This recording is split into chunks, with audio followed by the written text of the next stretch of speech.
Good afternoon, and thank you for joining me on my daily update on the COVID-19 pandemic here in Erie County.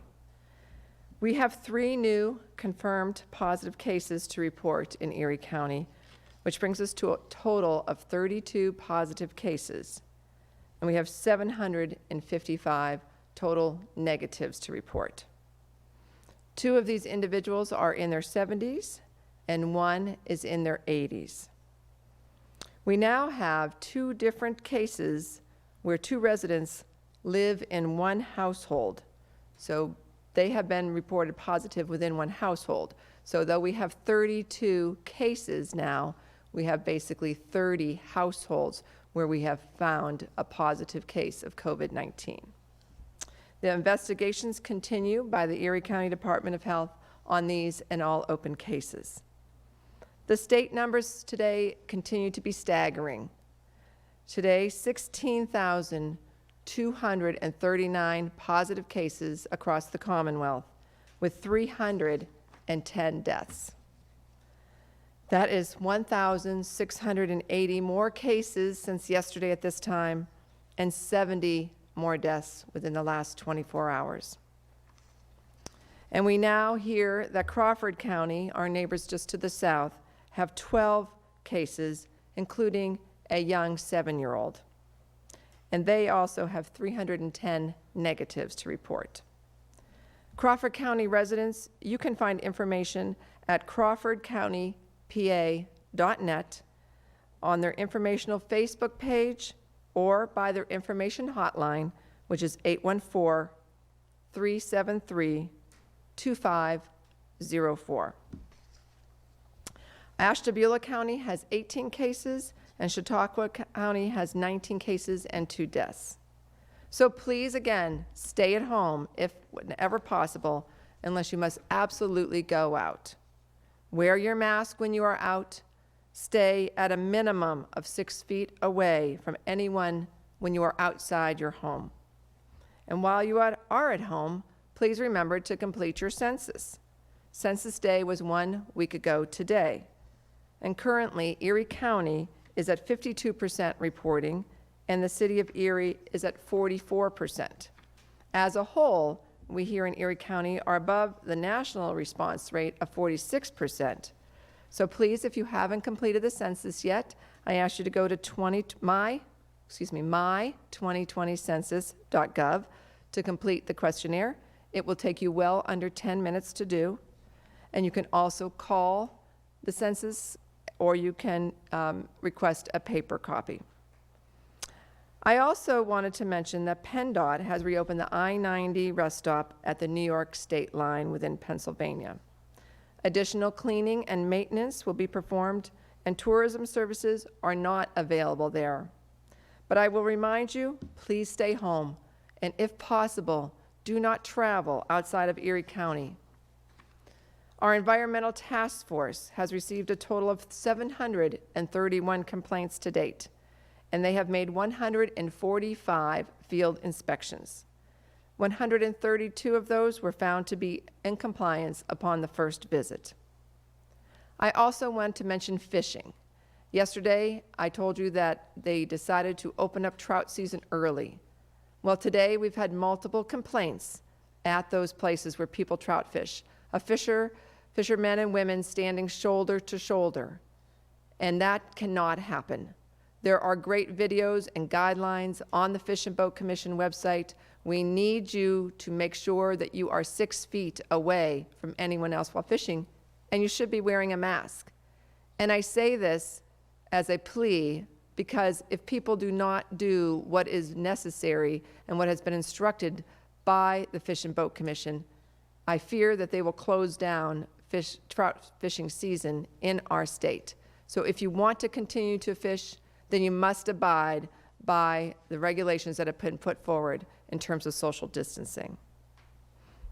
If you need any more information or guidance on any of these issues, please go to eriecountypa.gov. We have a lot of resources on that page. You can find many, many things, including guidance on fishing and a great video. Or you can always call us at 814-451 6700, and you can email us at ecdhinfo, that's Erie County Department of Health info at eriecountypa.gov. For anyone who has lost a job to the COVID-19 pandemic, and unfortunately, there are many, many people in our community who have been laid off, the Northwest PA Jobs Connect continues to offer valuable resources for you, and they can support the employers, the job seekers, the youth, and the training providers. Please go on their website at nwpajobsconnect.org. There are many great resources on there, and the sooner that you connect with Jobs Connect, the sooner you're back into the system, or even getting into the system for the first time ever, the better and the more quickly they can help you. We know that it's taking weeks for people to get their unemployment checks, but I'm hearing from Northwest Pennsylvania Jobs Connect that they are able to get support to people temporarily for various things that people need help with within days. So please call them or get on their website and check out the resources and connect with them virtually. Yesterday, I received some questions about the Erie County Prison, so I wanted to do an update about that.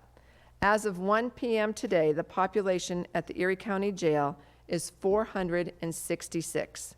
This in a jail whose normal population is somewhere around 650 people, and often even greater.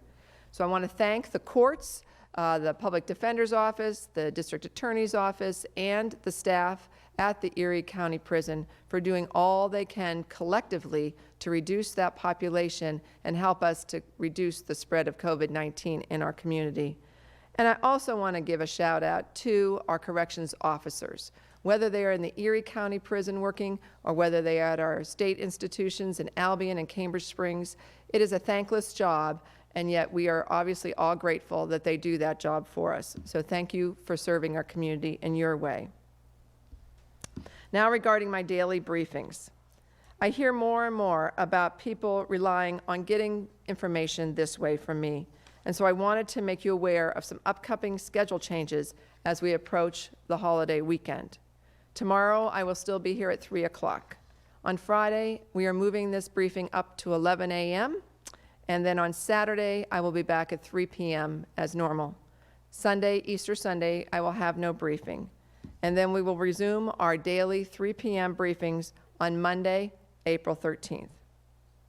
Finally, all week I have been mentioning that this is National Public Health Week, and our public health has never been more apparent in terms of the work that they do to our community than they have been in these last weeks. This morning, the employees at Erie County Department of Health were greeted with encouraging words and signs while people practiced social distancing, cheering them into work. It was an incredibly emotional outpouring of support for them.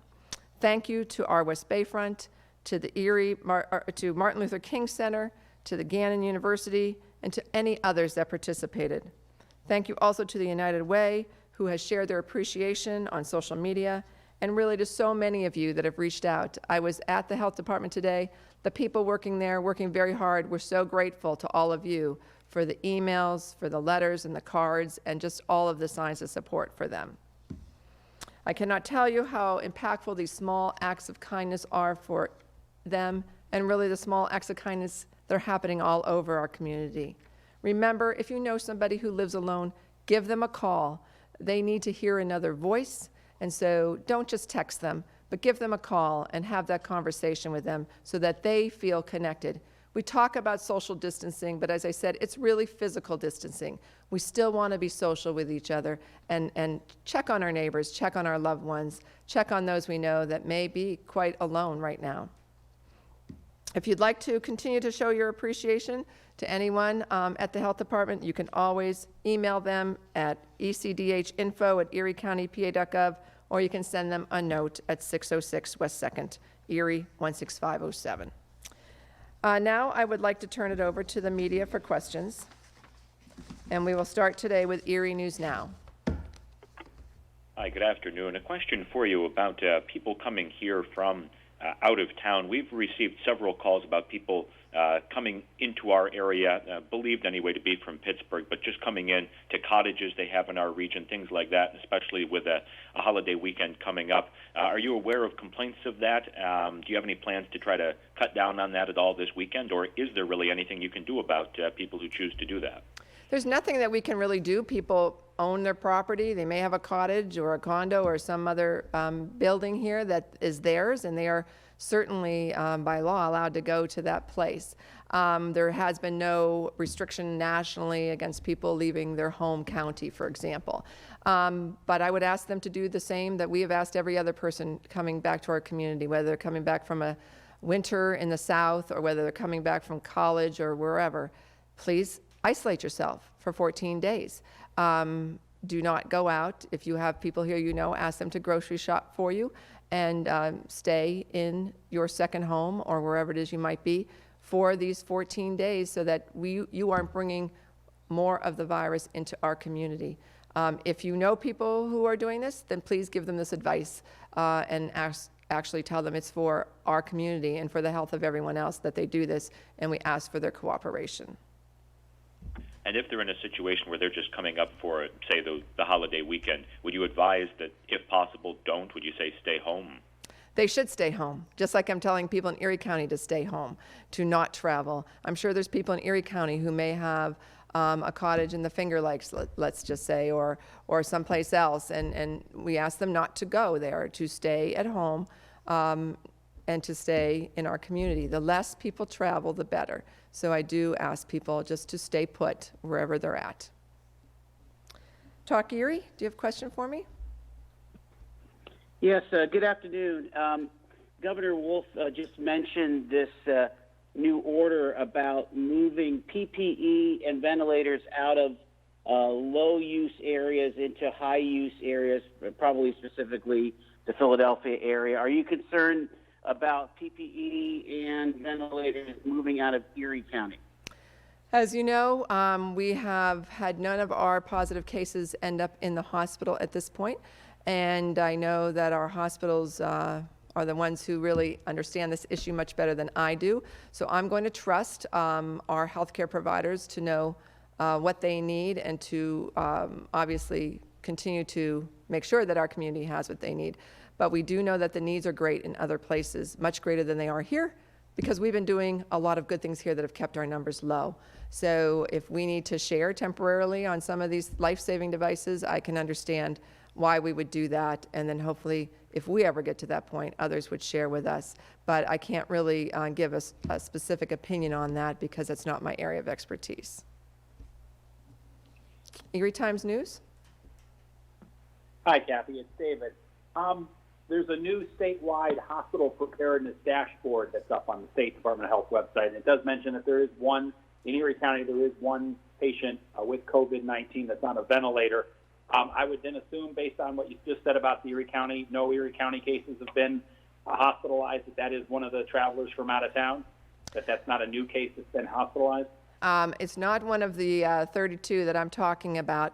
So it very well could be someone who was brought here from a surrounding county. As we know, our hospitals really are that place where people who live in the more rural counties surrounding us come to when they need a higher level of care. So I don't really know the exact circumstances around that person, but that's what I would, I guess, assume. Okay. And then a different subject, you had talked about fishing and the fishermen and fisherwomen standing too close together. What about the golfers, especially with the Erie courses, having that announcement that they are closed? I understand that the Environmental Task Force needed to go out today and yesterday to whisk golfers off the courses. Is this something that's going to be going on statewide? How bad is the problem continuing to be with golfers being on golf courses in Erie County? So we know that people want to get out, they want to do something. I like to cycle. There's nothing wrong with cycling. Some people like to golf. Can it be done safely? Probably can be. The state is the one who decided to close our golf courses. I'm understanding they are continuing to review all of these things.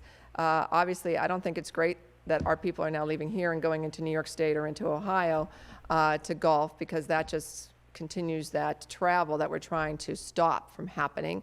But I understand that people are looking for something to do when they're maybe not working and they can't go and do many of the other activities that we normally do. So I'm leaving that up to the state, but as long as the state has this in place where golf courses have to be closed, then it is our obligation in county government, just as we are with any business, to try to enforce the governor's mandate on that. Jet TV? Yeah, hi Kathy, Samir. So I want to stick with this golfing issue. So I know the Peak and Peak, I believe tomorrow, April 9th, will be opening up their upper course for golfers to come. So is there a fear from you, I guess, that people from Erie are going to travel up to New York and go golfing there and then possibly contract COVID while they're up there and bring it back?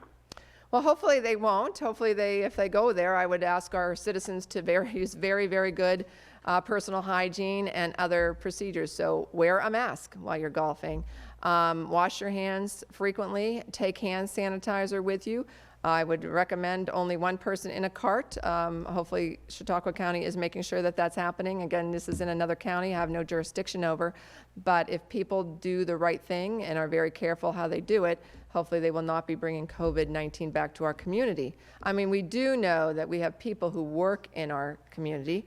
They may work in our hospitals. I know some people work in county government. They work in a number of essential businesses that, WabTech, for example, who's open, and they live in Chautauqua County, Crawford County, Ashtabula County, and they travel into our community to work, and then they go home at night.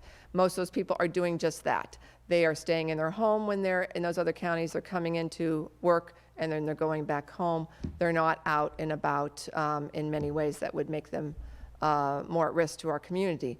But I'm not encouraging anyone to go to another county and golf, because if you don't have to go out, stay home. And that is about golfing. That's about anything that we might be doing.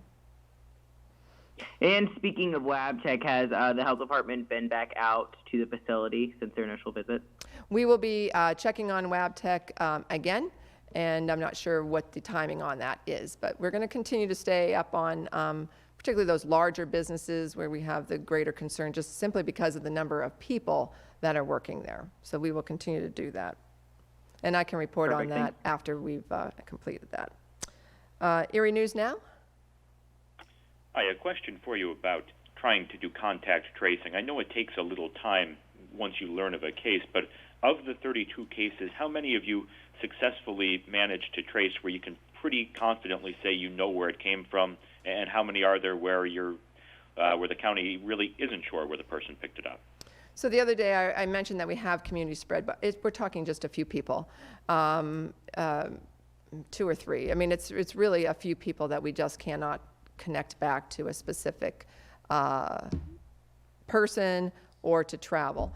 And so we don't think we have widespread community spread, which is obviously very good for our community. And we continue to be way ahead of many counties in Pennsylvania that have much smaller populations than we do.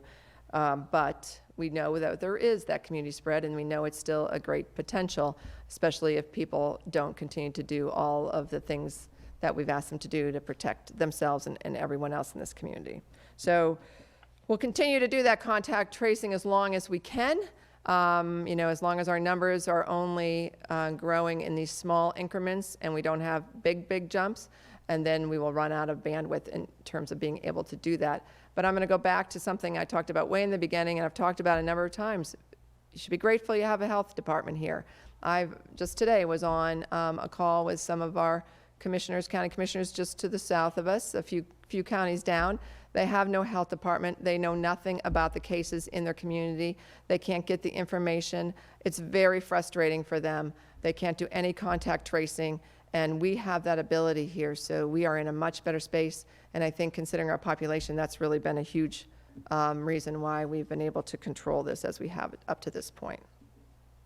Any luck tracing either of any of these new cases? And how concerning is it that it's older people this time? That it's 3 people and that are a little up there age-wise? I don't know anything about their conditions at this point. I do know that they are home convalescing, and I pray and hope for their full recovery.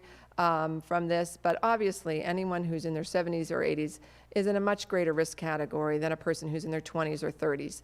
And so that's why it's so important for all of us to think about that when we are connecting with anyone older, or even when we're passing anyone older in the grocery store. If we don't have a mask on, we're putting that older person at risk, much more than they're putting us at risk. So we're really doing this for those kind of people in our community who are at the greatest risk. And when you look at the death toll really across the nation and across the globe, the numbers in terms of the death are much greater in those in their 60s, 70s, 80s, and older. So we want to protect our senior citizens, and it does concern me, when anyone gets this, but certainly when someone who's a bit older or somebody who has another issue that makes them compromised. Talk Erie? Yes, ma'am. It's coming up again about reporting at the municipal level. I know that there's lobbying from various groups asking the governor to release those municipal level and township and borough level cases. What's your take on that? I would imagine you would follow whatever Governor Wolf decides, right?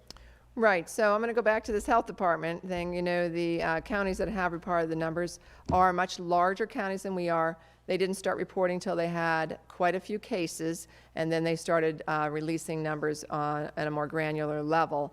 But there's some very large counties who have none of that information out there because that's all up to the state. There's only 6 county health departments and 4 municipal health departments.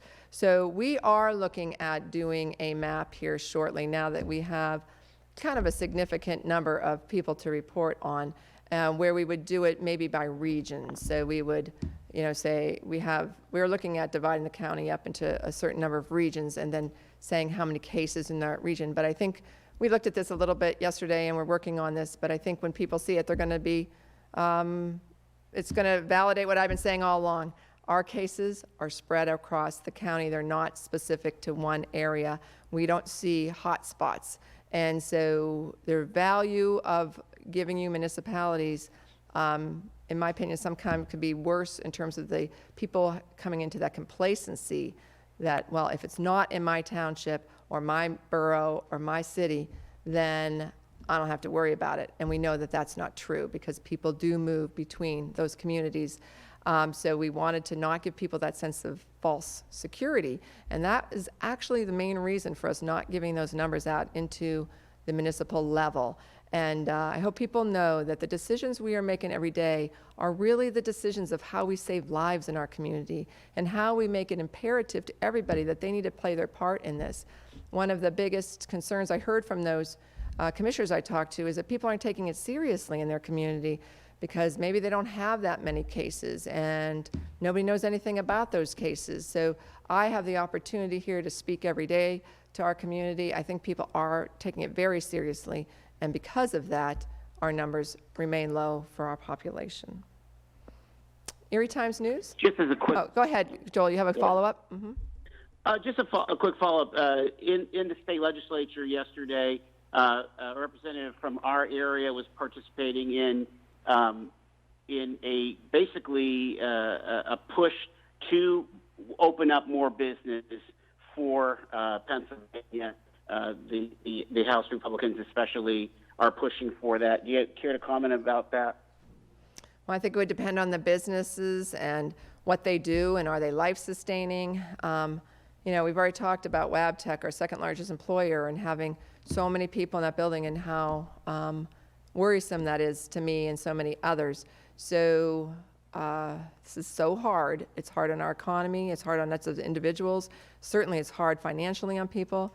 But this is about saving people's lives and getting control of this pandemic at this particular moment. So if we allow more and more people to go to work, and a lot of people who have to go to work don't want to go to work, but they're fearful of losing their job if they don't. So now if we put that on more people, I think it's just going to make this virus spread more and grow. So I hope that they very, very carefully look at what kind of businesses we're talking about opening, and are they a low risk, high risk? I think you have to look at the whole thing and really make those determinations. And I hope it's done in a way that is not political, that it's done truthfully on looking at lives and people's health, and that is the criteria we look at. Erie Times News?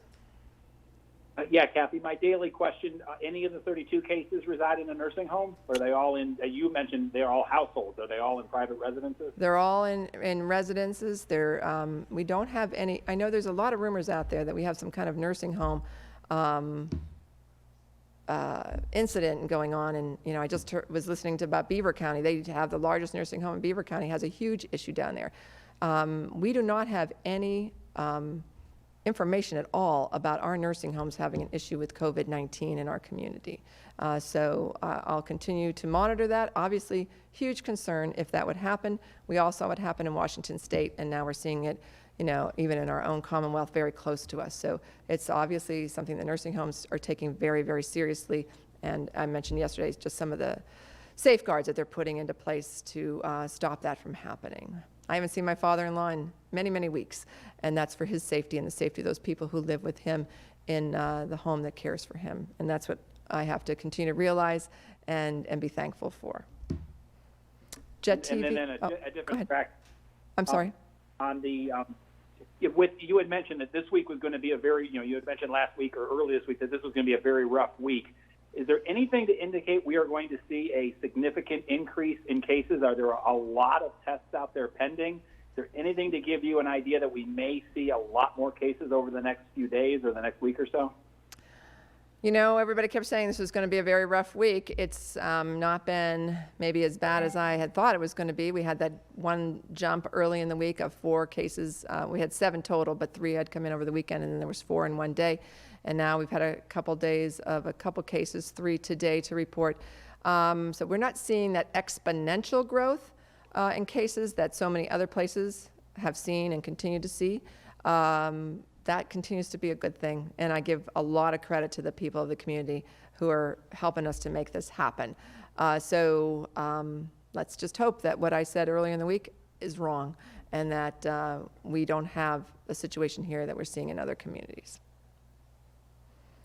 I wish I had a crystal ball, though, to be able to tell us, what is going to happen, and unfortunately I don't. Jet TV, do you have any other questions? Yep. Hi, Kathy. I know earlier, I don't think you were able to answer this, but do we have a rough estimate about how many tests are currently waiting to get results back on here in Erie County? I don't know the number of pending. So you have to remember that these tests are done through our health care facilities. We're not doing them at the health department.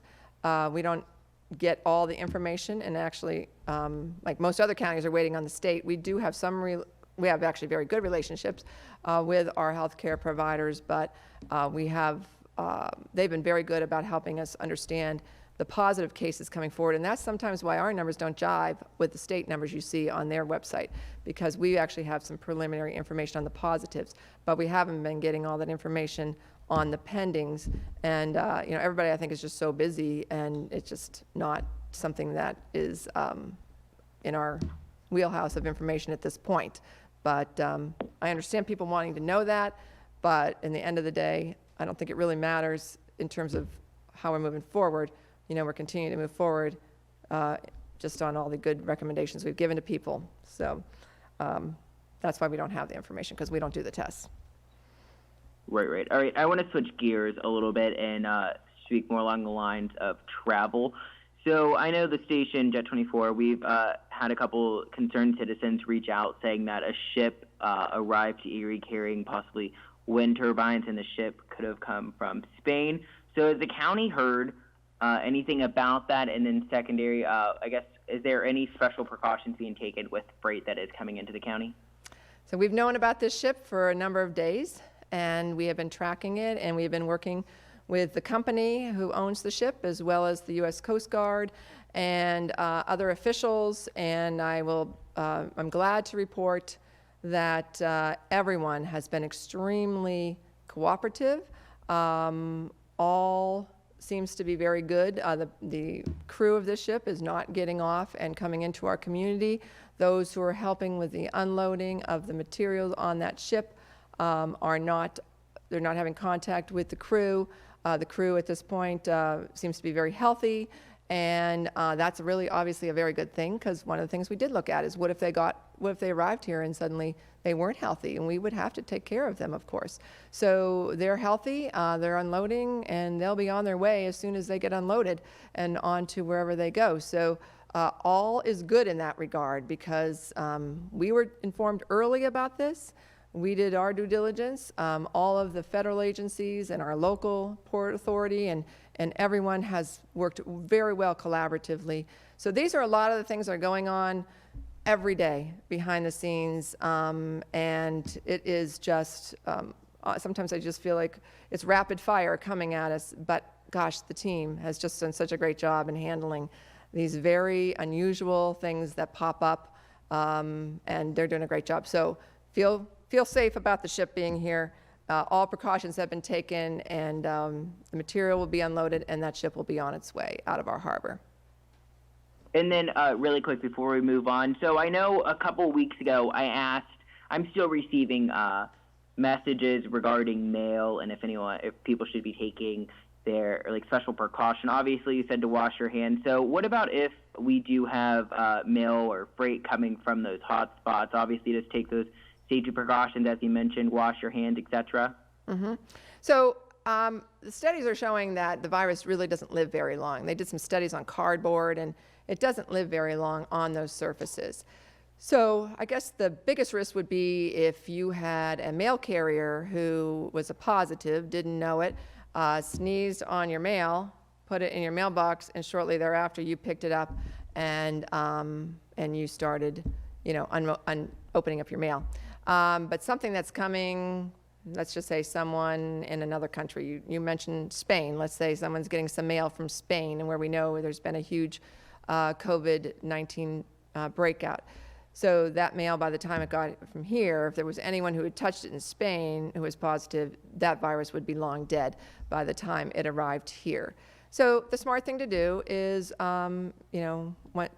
take your mail, get out what you need, throw away what you don't need, don't touch your hands to your face while you're doing your mail, and then go wash your hands really good for 20 seconds when you're done opening up your mail, and you will be fine. So it's a very, very low risk, and I can hopefully maybe even bring in some more information on that, because we have a lot of information we've been getting on surfaces, and maybe we could do even a little segment on that to explain to people. Perfect, thanks. Mm-hmm. Erie News Now? One final one for you. I know you talked about earlier the necessity of sharing materials between areas in the state that might need them, sharing PPE or ventilators, things like that. And I know you said certainly you'd be open to it. Have you had any contact from any of those other regions or from the state, any inquiries looking into whether or not the county has things it could send? We've had lots of conversations, not only with those in the state, but conversations with Cuyahoga County in Ohio and Erie County in New York and others, because everyone's looking for those PPEs, whether we're talking about gowns and gloves and masks or whether we're talking about bigger items, and so that's been a great thing. There's a lot of sharing of information back and forth. When we have found a source, I actually contact the National Association of Counties. I specifically contact some of those county executives and county commissioners that are close to us, and they're doing the same for me. And so we are all trying to resource together collectively and helping our neighbors out, helping our friends out with finding what we need for our community. So it's a lot of good work being done in that area. And are there any plans to ship things that are here currently to these harder hit areas while our numbers remain relatively low? So I don't really know what the hospitals are doing, and of course they would probably most have that kind of those kind of things, machines and stuff, ventilators, for example, that others would need. That's not something that's in the purview of the county government. So it would be up to those. And of course, we know that 2 of our hospitals are part of very large systems, and I would think that those decisions, whether it be UPMC or Allegheny Health Network, I would think that those decisions would be made from that global picture of that network. So that's maybe a great thing for us, is that we have a network that can share even within their network and their other hospitals. And tomorrow we will have representatives from our health networks on, as I did last Thursday. And so some of these questions maybe could be directed to them tomorrow, because they would have a lot more information and expertise in this area than I do. Thanks. Sure. Talk Erie. One last one for you, Kathy. The national statistics are showing that African Americans are especially getting hit hard by COVID-19. You had mentioned yesterday that there's been no racial disparity in Erie County, but has there been any active outreach to African American leaders and to the community centers and so on to make sure that your strong words are getting through to the minority community? So we've done, outreach to so many different groups on so many different issues, and including our minority communities. As you know, on our resource page at eriecountypa.gov, we've done many things in different languages.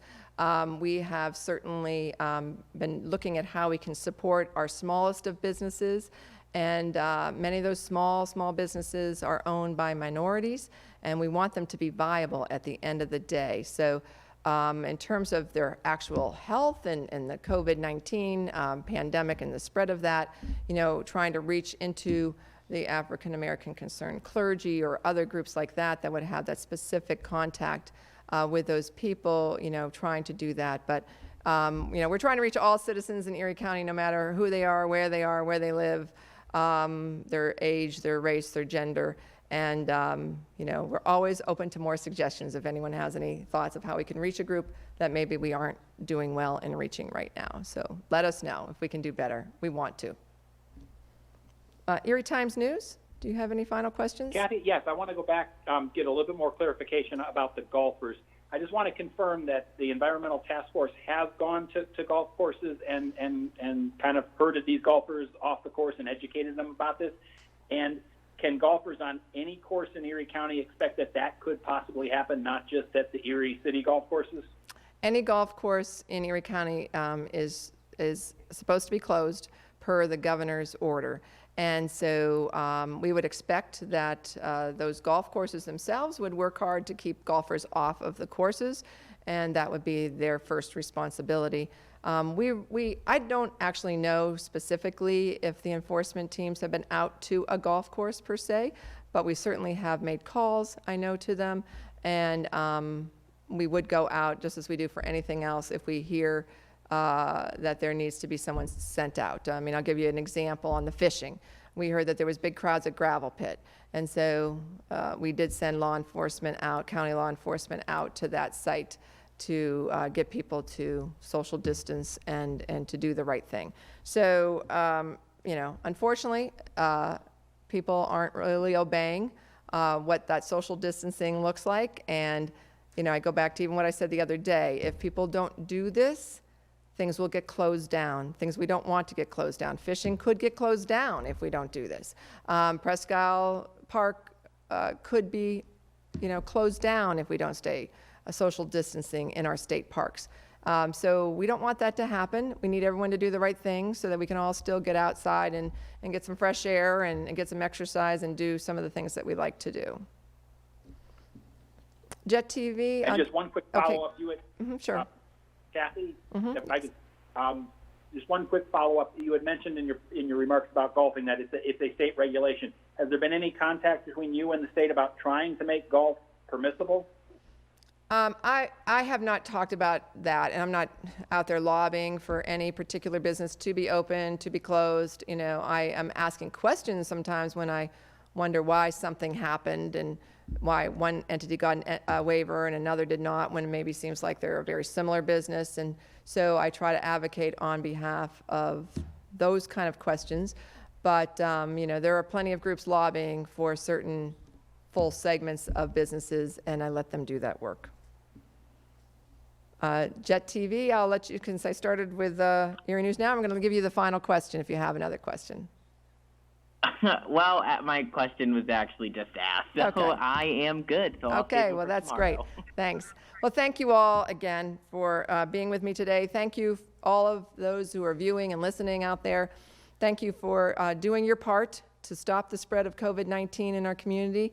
I thought it would be a worse week than it has been so far, but we're only at Wednesday. Please help us continue to stop the spread and social distance, wash your hands frequently, stay home as much as you can, wear a mask when you must go out, and please stay home, stay healthy, and stay calm.